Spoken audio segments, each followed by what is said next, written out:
오늘 이야기를 듣고 나면요. 당신은 매달 월급에서 빠져나가는 세금이 어디로 흘러가는지 다시는 같은 눈으로 보지 못하게 될 겁니다. 355억 원. 전국 지방의회 의원들이 해외 출장이라는 이름으로 3년 동안 쓴 돈이에요. 그 돈이 정책 연구에 쓰였다면 아무도 뭐라 안 했을 겁니다. 그런데 그 끝에서요. 30살 청년 공무원 한 명이 스스로 목숨을 끊었어요. 왜 그래야만 했을까요? 이 영상을 끝까지 보시면요. 당신의 세금이 어떤 경로를 따라 증발하는지 그 지도가 머릿속에 선명하게 그려질 겁니다. 그리고 한 가지 확실해지는 게 있어요. 이건 몇몇 나쁜 사람의 문제가 아니라 시스템 자체가 설계된 방식의 문제라는 거. 구조부터 짚어볼게요. 대한민국에는 약 200만 명의 지방의회 의원이 활동하고 있거든요. 이들한테는 매년 해외 연수라는 이름의 예산이 배정됩니다. 목적은 선진 사례를 배워오는 거. 들으면 합리적으로 들리죠. 근데 실제 집행 내역을 열어보면 풍경이 완전히 달라져요. 일본 오사카에서는 벚꽃 명소를 돌고 도톤보리에서 맛집 투어를 해요. 독일 프랑크푸르트에서는 레모 광장을 구경하고요. 프랑스 파리에서는 루브르 박물관을 관람해요. 이게 도시 개발 연구예요? 정책 벤치마킹이에요? 당신이 여행사 홈페이지에서 본 패키지 관광 일정이랑 다를 게 하나도 없거든요. 근데 이건 시작에 불과해요. 진짜 소름 돋는 숫자는 따로 있어요. 싱가포르요. 총 90건의 출장 보고서를 분석했더니 그중 74회나 동일한 장소를 방문한 기록이 나왔어요.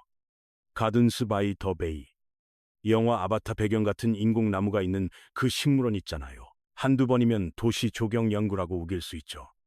근데 74번째 방문을 정책 학습이라고 부를 수 있는 사람은 세상에 아무도 없습니다. 출장 일정의 80에서 90%가 관광지로 채워져 있다면요. 이건 목적 자체가 일이 아닌 거예요. 당신이 내는 세금으로 운영되는 국비 관광 프로그램인 겁니다. 잠깐. 여기서 한 가지 의문이 들어야 정상이에요. 그러면 이걸 걸러내는 장치는 어디 있느냐는 거죠. 누가 감시하고 누가 승인하느냐는 거. 그 답을 들으면 당신은 더 불편해질 겁니다. 근데 감시 체계를 이야기하기 전에 먼저 이해해야 할 게 있어요. 이 관광형 출장이 매년 반복되는 근본적인 이유. 그건 예산이 만들어지는 순서 자체가 뒤집혀 있기 때문이에요. 정상적인 조직은 이렇게 움직이잖아요.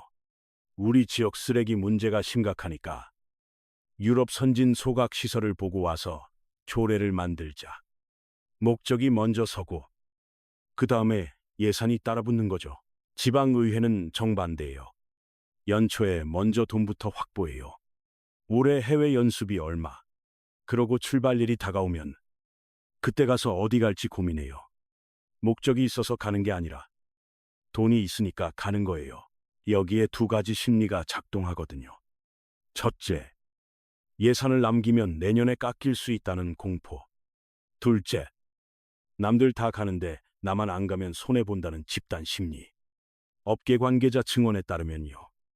의원들한테 해외 연수는 정책 발굴 기회가 아니에요. 그건 당선되면 당연히 누려야 할 전리품이에요. 선거 치르느라 고생했는데 이 정도는 돼야지라는 보상 심리죠. 이 채널을 구독해 두시면요. 이런 구조적 문제들이 어떻게 당신 지갑에 직접 영향을 미치는지 계속 추적해 드릴게요. 근데 여기서 이야기가 세금 낭비 수준에서 끝났다면 이 영상을 만들지도 않았을 겁니다. 문제는 이 시스템이 한 단계 더 진화했다는 데 있어요. 단순한 낭비가 아니라 조직적인 횡령 구조로 발전한 거예요. 이제 그 구체적인 수법을 보여드릴게요. 항공권 한 장에 숨겨진 수천만 원의 트릭.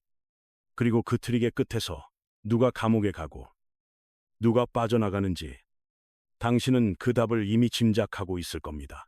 근데 실제 숫자를 확인하고 나면요. 짐작과 현실 사이의 간극에 놀라게 될 거예요. 잠깐 당신 상황을 떠올려 보세요. 매달 월급 명세서에서 빠져나가는 소득세, 주민세, 건강보험료, 그 돈 한 푼 한 푼이 모여서 355억이 되는 거예요. 그리고 그 돈 상당 부분이 누군가의 루브르 박물관 입장료가 되고 온천 입장료가 되고 컵라면 351개의 구매 대금이 되는 겁니다. 여기서부터 이야기의 온도가 바뀝니다. 지금까지는 세금 낭비였어요. 지금부터는 세금 절도예요. 그 경계를 가르는 도구가 바로 항공권 한 장이에요. 국민권익위원회가 전수조사한 결과요. 항공료 위변조로 예산을 빼돌린 사례만 400억 원이 적발됐어요. 400억 원, 한두 곳의 일탈이 아닙니다. 알만한 사람들은 다 아는 업계 관행처럼 전국에 퍼져 있었던 거예요. 수법은 크게 두 가지예요. 첫 번째, 영수증 위조, 포토샵이나 문서 편집 프로그램을 이용해서 항공권 가격 자체를 부풀린 뒤 그대로 제출하는 거죠. 원시적이지만 대담해요. 두 번째 수법은 더 정교해요. 좌석 등급 바꿔치기예요. 당신이 이 구조를 이해하면 왜 이 범죄가 반복되는지 선명하게 보일 거예요.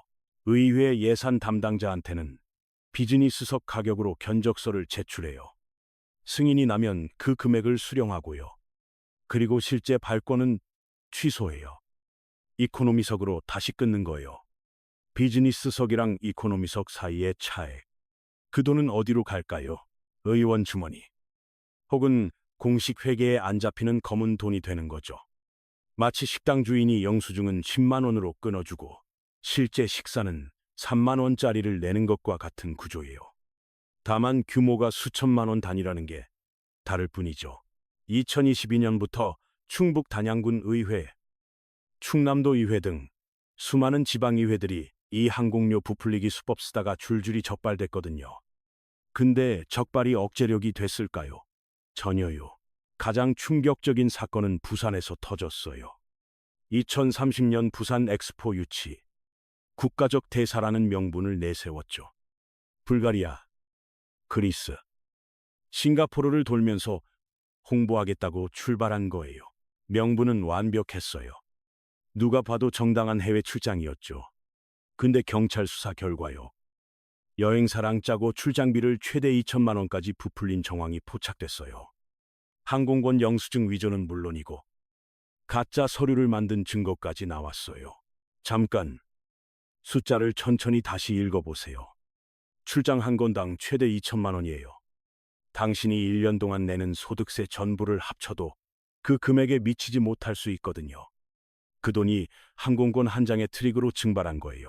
국가적 행사인 엑스포 유치를 팔아서 자기 배를 채우려 했다는 사실에 시민들은 경악했어요. 근데 이 사건에서 진짜 피가 거꾸로 솟는 지점은 따로 있습니다. 바로 처벌 대상이에요. 기억을 되돌려 보세요. 이 영상 처음에 말씀드린 경기도 의회의 30살 공무원. 그 비극이랑 정확히 같은 구조가 부산에서도 반복되거든요. 경찰 수사가 진행됐어요. 근데 정작 출장을 즐기고 이득을 본 의원들은 법망을 교묘하게 빠져나갔어요. 나는 몰랐다. 실무진이 알아서 한 일이다. 그렇게 오리발을 내밀었어요. 결국 누가 입건됐느냐? 의원들을 수행하던 공무원 4명뿐이었어요. 도장 찍고 결제를 올린 실무자들만 전과자가 될 위기에 처한 겁니다. 이 구조를 비유하면 이래요. 사단장이 회식비를 빼돌리라고 지시해요. 이등병이 장부를 처리하고요. 사건이 터지면 이등병이 군사재판에 넘겨지고 사단장은 나는 보고를 받은 적 없다고 말하는 거예요. 권력은 의원들이 누리고 책임은 힘없는 공무원들이 지는 이 기형적인 구조. 이게 바로 대한민국 지방자치제도의 민낯입니다. 그리고 이 구조의 가장 밑바닥에서요. 거부할 수 없는 압력에 짓눌린 사람이 있었어요. 경기도 의회의 그 7급 주무관, 1994 년생, 공직, 경력, 5년차. 조직 안에서는 사실상 막내였거든요. 이 사람이 여행사를 쥐락펴락하면서 항공료 단가를 조작하고 차액을 만드는 대담한 범죄를 단독으로 기획하고 실행했다고요? 상식적으로 말이 돼요? 동료 직원들은 입을 모았어요. 말이 안 된다고요. 실무라인에서 영수증 처리하던 막내가 윗선의 지시나 묵인도 없이 이런 규모의 회계 부정을 저지른다? 권력 구조상 불가능에 가깝다고요. 그 사람은 8개월 동안 2차례 강도 높은 조사를 받으면서 끝까지 억울하다고 호소했어요.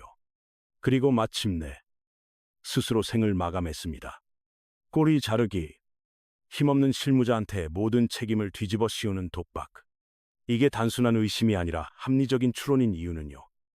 부산에서 이미 똑같은 패턴이 입증됐기 때문이에요. 이쯤에서 당신한테 한 가지 질문을 드릴게요. 이 모든 일이 벌어지는 동안 감시자는 어디 있었습니까? 감사 시스템은 작동하고 있었어요? 결론부터 말씀드릴게요. 지금 감시 시스템은 완벽히 허울이에요. 고양이한테 생선을 맡겨놓고 잘 지키고 있냐고 고양이한테 묻고 있는 꼴인 거예요. 지방의회에는 공무국 외출장 심사위원회라는 기구가 있거든요. 이름만 들으면 꽤 엄격할 것 같잖아요.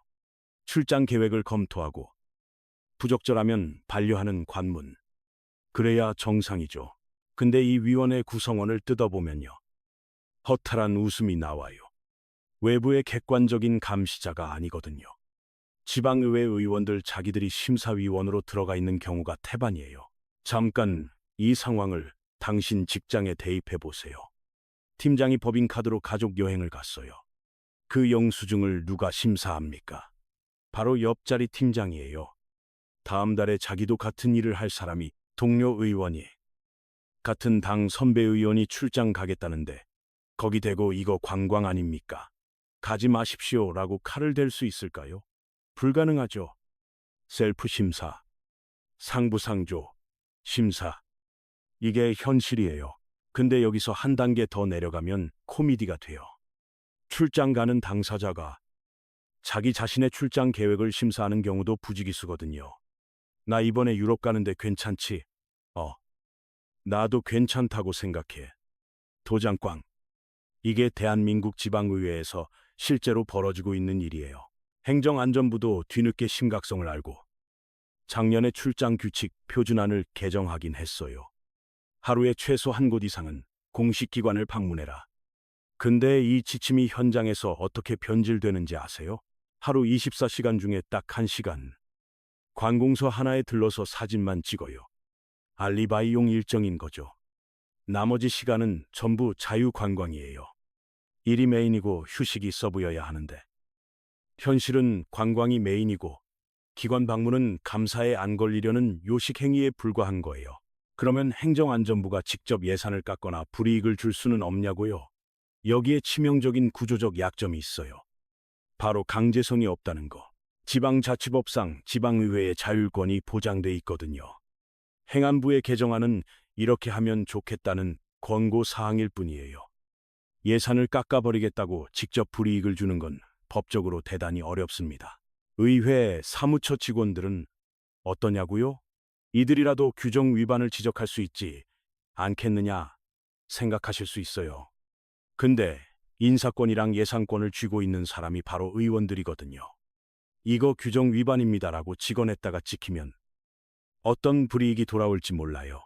그러니까 쉬쉬하면서 영수증 맞춰주는 악순환이 반복되는 거예요. 좋은 게 좋은 거라는 침묵의 공모. 이게 감시 체계가 작동 안 하는 진짜 이유입니다. 여기서 당신이 한 가지 더 알아야 할 게 있어요. 이 시스템이 단순히 느슨한 수준이 아니라 적발된 이후에도 전혀 교정이 안 된다는 사실이에요. 이 부분이 가장 소름 돋는 대목이거든요. 작년 11월이요. 대구 달서구 의회. 항공료 부풀리기 혐의로 관련자들이 검찰에 송치된 상태였어요. 수사가 진행 중이었거든요. 보통 이 정도 되면 자숙하는 척이라도 해야 사람 아닙니까? 근데 이 사람들, 그 와중에 또 대만 출장을 떠났어요. 수사를 받든 말든, 욕을 먹든 말든, 내 임기 안에 갈 수 있는 건 다 가겠다는 마인드인 거죠. 그리고 올해 예산 편성 내역을 보면 더 기가 막혀요. 대구 달서구 의회는 올해 해외 출장 예산을 작년보다 218만 원 더 늘려서 1억 558만 원으로 잡았거든요. 반성은커녕 판을 키운 거예요. 항공료 부풀리기 의혹을 받는 경북도 의회. 외유성 출장 논란이 있었던 문경시 의회랑 경주시 의회. 이 모든 곳이 올해 해외 연수 예산을 보란듯이 더 늘렸어요. 개가 짖어도 기차는 간다는 말이 딱 이 상황 보고 하는 말 같아요. 이쯤 되면 이건 단순한 관행이 아니에요. 제도적으로 보장된 합법적 약탈에 가깝습니다. 실무자 한 명의 죽음으로 덮고 지나갈 문제가 아니라 시스템 뿌리부터 썩어 있다는 명백한 증거들이 쏟아져 나오고 있는 거예요.